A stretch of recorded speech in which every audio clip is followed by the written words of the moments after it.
초실절과 초막절에 대한 말씀인데요. 전제가 있습니다. 지금 모압 광야에 있는 백성들에게 하나님이 주신 말씀이다라는 거예요. 가나안 아직 못 갔어요. 가나안 요단강 건너가야 가나안이잖아요. 근데 가나안 아직 안 갔는데 하나님께서 모압 평지에서 이제 말씀하시는데, 참 하나님은 건너뛰기도 좋아하시는 분이세요. 6월절 말씀하시는 것은 이해가 되는 게 과거 이야기잖아요, 그렇죠? 하나님께서 과거 생각해 보면서 그렇게 무교병을 먹고 썬나물 먹고 그리고 6월절 어린 양 먹고 기억하라라는 거 이해가 되어집니다. 그런데 오늘 말씀 초실절과 초막절은 미래에 대한 말씀입니다. 가나안에 들어가서 농사하게 되어질 거다. 그러면 어떻게 하라 하냐면 첫 수확을 한 뒤에, 그래 9절에 보니까 곡식에 낫을 대는 첫날부터 그랬습니다. 첫 수확이 보리의 수확입니다. 그리고 7주를 세워서 내 하나님 여호와 앞에 7질절을 지키되 그렇게 말씀했어요. 7주 지나고 난 뒤에 이제 밀수확으로 그렇게 이제 여름 수확을 마치게 되어지는 것입니다. 그때 하나님 앞에 감사하라 그렇게 말씀하십니다. 하나님은 미래의 일을 약속하시고 미래의 일에 대하여서 말씀하시고 또 미래에 있을 일에 대하여 하나님 앞에 감사하라. 하나님의 은혜로 하게 된 모든 일에 하나님 앞에 감사하라. 그런 부분을 하나님께서 이렇게 가르쳐 주십니다. 성도는 미래를 살아가는 사람이죠. 영원한 하나님 나라를 살아가는 사람입니다. 그래서 우리 성도가 자꾸 오늘만 생각하고 오늘 형편, 오늘 처지, 오늘만 자꾸 이렇게 보다가 보면 소망 없는 인생이 되고 낙심하는 인생이 되고 어려운 인생을 살아갈 수밖에 없는 것입니다. 미래를 바라보고 미래를 행하실 하나님, 약속의 하나님을 붙들 때 소망을 잃지 않는 삶을 살아가게 되어지는 것입니다. 그래서 이전에 우리 어르신들 소망선교에 그렇게 명명했다라는 이야기 들었는데요. 참 귀하지 않습니까? 소망선교회라는 게 참 귀합니다. 왜냐하면 소망을 살아가는 사람이니, 하나님 나라 소망을 살아가는 사람이니 참으로 귀한 분들이죠, 그렇죠? 그래서 어른들은 더 복된 것입니다. 물론 젊은이들이 하나님 앞에 빨리 부름을 받을 수 있지만 어르신들은 영원한 하나님 나라의 소망에 더 가까워 있으니 참으로 복되고 귀하다. 세상은 노세 젊어서 노세, 늙어지면 못나니 그런 노래를 지어 부르지만 우리는 소망을 살아갑니다. 하나님의 약속을 따라 소망을 살아가고 있으니 그래 얼마나 귀하고 얼마나 복된지 모르겠습니다. 하나님께서 밀수확하고 난 뒤에 가나안에서 이렇게 살아갈 때 그때 하나님 앞에 감사의 절기를 지내는데 그게 하나님의 은혜입니다. 그게 하나님의 축복입니다. 그래서 그 가나안 땅에 가서 애굽에서는 죽으라고 일을 했지만 거기서는 밥이나 얻어먹고 사는 그런 처지였습니다. 그런데 가나안에 가서 하나님 주신 논과 밭에서 거기서 하나님의 은혜로 하나님이 주시는 이른 비와 늦은 비를 통하여서 곡식을 수확하게 되니 얼마나 감사합니까? 그죠? 한 톨을 가져도 내 거를 가지는 게 얼마나 귀합니까? 그래서 하나님께서 주신 그 땅에서 하나님 앞에 감사의 절기를 지키는 그런 부분을 말씀하십니다. 하나님의 약속이 성취되어지는 곳, 그곳이 가나안이고 하나님의 약속이 이루어지는 곳, 그곳이 천국이고 약속의 말씀을 붙들 때 천국의 백성이요 기쁨의 백성으로 살아가는 우리가 되어짐을 믿으며 늘 언제나 주님을 바라보는 믿음이 귀합니다.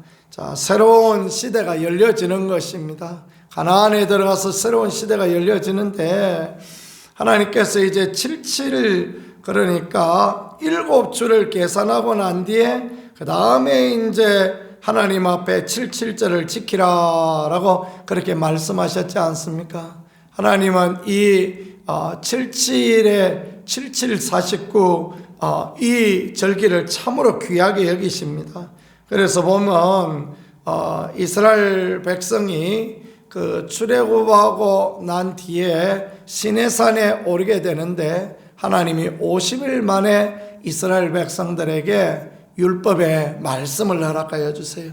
하나님의 약속의 말씀을 주셔서 하나님의 언약 백성으로 복을 받도록 하나님이 그렇게 하시기도 하고요. 또 예수님 그 부활하신 뒤에 50일 만에 오순절 마가다락방에 성령의 역사가 일어나게 되어지죠. 그러니까 이 모든 부분들이 참으로 하나님 앞에 귀하고 아름다운 그런 부분인데 하나님이 은혜 주시고 말씀의 새 시대를 주시고 성령의 새로운 시대를 주신다라는 것이 이 77절과 관련된 하나님의 은혜와 하나님의 축복이 되어지는 것입니다. 새로운 은혜를 주시니 새로운 세상을 만나게 하시니 새 삶을 살게 하시니 어떻게 기쁘고 즐겁지 않겠습니까? 그래서 하나님 앞에서 이래 동안 즐거워하고 그래서 11절에 보니까 너와 내 자녀와 노비와 성중에 있는 레위인과 함께 그렇게 즐거워하고 그렇게 행복해하고 그런다라는 것 그걸 말씀하십니다. 하나님의 은혜로 인하여 새로운 시대로 인하여 즐거워하는 것 그게 77절의 규례입니다. 우리도 마찬가지입니다. 우리가 주의 약속의 말씀을 받고 성령의 은혜를 누리고 그러면 우리 주변 사람들 우리와 함께하는 사람들에게 주의 은혜를 나누고 하나님의 축복을 나누고 그것이 하나님 앞에 귀하다라는 것을 말씀하시는 게 이 말씀입니다. 그 다음에 초막절의 규례에 대해서 말씀하시는데요. 타작마당과 포도주 틀에 소출을 거두어 드린 후에 이래 동안 초막절을 지킬 것이요 그랬습니다. 말하자면 추석 명절처럼 가을 추수하고 난 뒤에 추수감사절을 지키라라는 그런 말씀입니다. 한가위만 같으라 그런 말이 있잖아요. 늘 언제나 풍성하고 넉넉하고 그랬으면 좋은데 그러지 못하던 시절을 살았잖아요. 그래 한가위가 되어져서 곡식을 수확해서 떡을 만들고 또 그 맛있는 밥을 짓고 또 새로운 옷도 사입고 그래서 풍성하고 넉넉한 송편도 만들어 먹고 그러니까 풍성하고 넉넉해요. 그래 좋으니까 한가위만 같더라 그런 거 아닙니까? 감사절도 그런 거예요. 그래서 함께 나누고 그 14절에 보니까 레위인과 객과 과와 가부가 함께 즐거워하되 그렇게 말씀했습니다. 함께 즐거워하고 함께 기뻐하고 그리고 하나님께서 하나님이 복 주신 대로 빈손으로 하지 말고 하나님이 복 주신 대로 하나님 앞에 그 힘대로 드리고 하나님 앞에 예배하라 그렇게 말씀합니다. 민수기 29장에 보니까 이 하나님 앞에 초막절 지키는 규례를 말씀하시는데 황소 70마리를 하나님 앞에 드립니다. 어마어마한 숫자이죠. 수양 14마리 드리고 어린 양 98마리를 드리고요. 또 소재로 366 에바를 드린다 그렇게 말씀하고 있습니다. 그렇습니다. 하나님께서 이제 곡식과 과일과 또 그 모든 것을 추수하게 하시니 그 추수에 감사해서 하나님 앞에 드리고 수장절 이제 알곡들을 전부 창고에 거두어 드리는 것은 결국 성도가 하나님 앞에 알곡인 성도가 영원한 천국의 하나님의 백성으로 들어가게 될 것을 약속하시는 그런 말씀이 되어지겠습니다. 그래서 함께 즐거워하고 하나님 앞에 예배하는 아름다운 날 즐거운 날로 지내라라는 그걸 말씀하는 것입니다.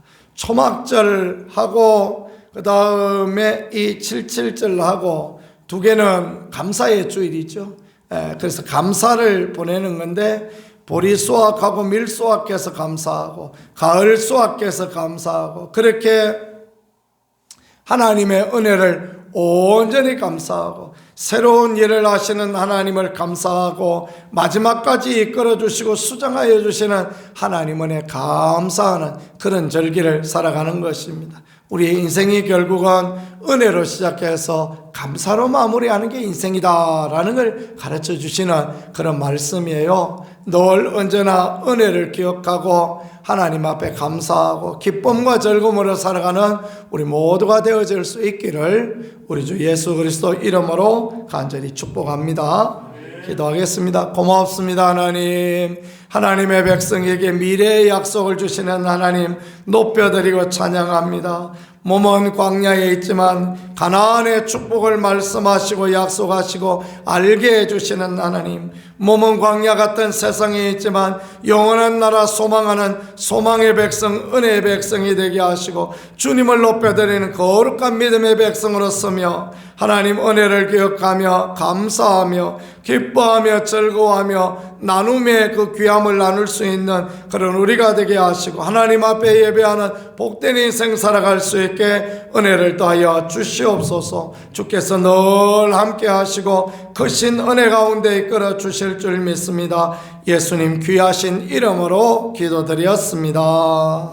아멘.